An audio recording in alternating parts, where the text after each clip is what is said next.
second time, and I call the honourable member for Wentworth. Thank you. Deputy Speaker, I rise today to speak in support of the Paid Parental Leave Bill. I welcome this legislation because I think it will make a difference both economically but also culturally to this country. It will benefit women, it will benefit families, and it will benefit parents.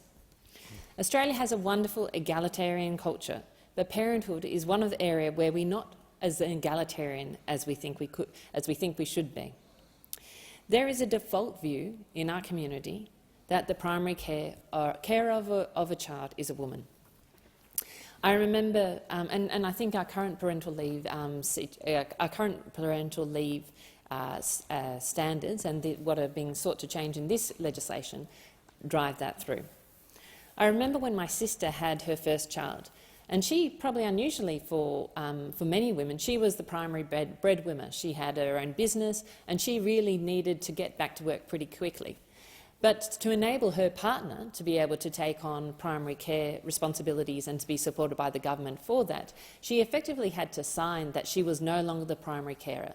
And as a woman, I remember her saying, it made her feel like she was an inadequate mother because she wasn't doing what was expected with her because parental leave was about maternity leave, not about proper parental leave. And so I welcome from this point of view this idea that parental leave is actually a shared responsibility of parents, because I think this is the huge change that culturally we need to make. Secondly, I think of this in terms of economic lens for women, and certainly, today we heard from the United Nations Group for Women about how Australia lags the economic development and economic empowerment of women. We're 43 in the world, while in the Prime Minister's words, from an economy-wide, we are a top 20 country, but from a empowerment of women, we are 43 in the world. And I think a lot of that comes back to the way that we still have a very gendered view of how women's place in the workforce, and that is really driven by women's place in the home. Our default view in this country is that women are the primary carers, and I think the opportunity of Paid Parental Leave Bill is to change this. It's this default view is holding us back. It's holding back children, and it holds back this country. Recently, Treasury released some research that showed women's earnings have been reduced by an average of 55% in the first 5 years of parenthood, which they call the motherhood penalty. This is the penalty that is a result of lower participation in paid work, reduced working hours and reduced working hourly wage. And it doesn't just happen where the father is a breadwinner. Even for women who are the primary earner, the motherhood penalty is large. And so when you look at female empowerment, economic empowerment, and you look at the statistics, you see that women, we are more educated than ever, and we are actually more educated than young men. But as soon as, from sort of early 20s onwards, female economic empowerment and female economic participation drops off, and it is absolutely crucially to do with our role in childcare and in looking after our children. So this is a reason why I support this legislation. I'll drop quickly to what the bill does. The bill combines paid parental leave with dad and partner pay schemes into one 20-week scheme. And you can just see from the dad and partner pay exactly how gendered this parental leave has been until date. This reinforcement that it is the dad who's the secondary parent, and it's the mum who is meant to look after things. And 2 weeks reserved on a use it or lose it basis. So this is what the current system is. It can be, and so this is ensuring that both parents have a role. The bill also ensures that the leave can be taken flexibly within 2 years, and it raises the income threshold so that more people will participate in this, and removes those claimant categories, primary, secondary, tertiary and birth parent requirements, and will be effective from the 1st of July this year. I believe, from the statistics, that it's going to help 180,000 families each year, which is absolutely crucial, and is going to be scaled up to a full 6 months by 2026.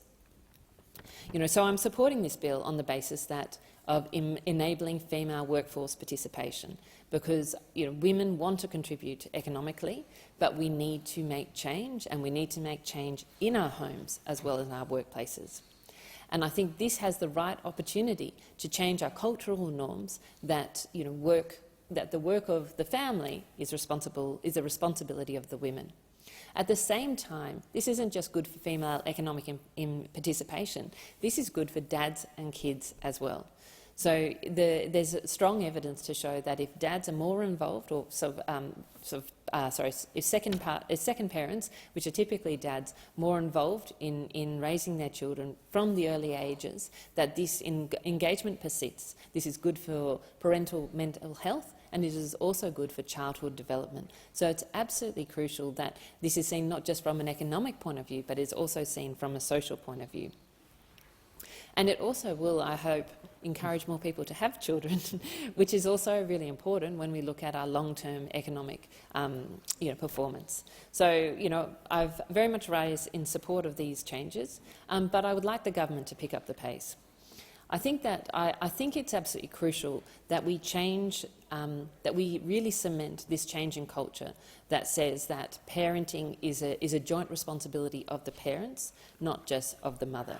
And so I would like to see the sort of use it or lose it part expanded to 6 weeks, so that there is 6 weeks for each parent that is a use it or lose it component, and then the remaining weeks are on a shared basis.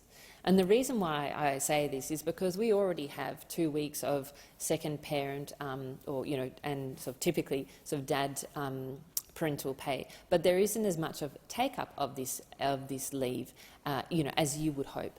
And if people aren't taking up the leave, it's not going to make a difference. And sure, 2 weeks is helpful, but it doesn't actually cement the core responsibility that raising children is the responsibility of both parents. I think that 6 weeks of paid parental leave is an amount where it really it creates enough time for someone to, for a parent to have sole responsibility of their child, to really bond with their child, and to really take responsibility for the child, to actually build those habits, so that it's not just 2 weeks almost like a holiday looking after the kids, but it's actually 6 weeks of taking that care, because I think that is going to be most important to driving cultural change.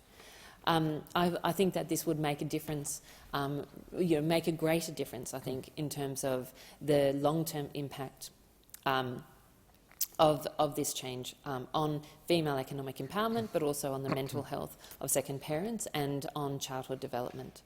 Ultimately, I think myself and many in the community would like us to see Australia to move to a 12-month parental leave paid, but with 6 weeks, with that parental leave to be shared equally between parents, because if we can equally share parental leave between parents, if we set those cultural norms from the start that raising children is joint work, then we will truly make a difference to the economic empowerment of women.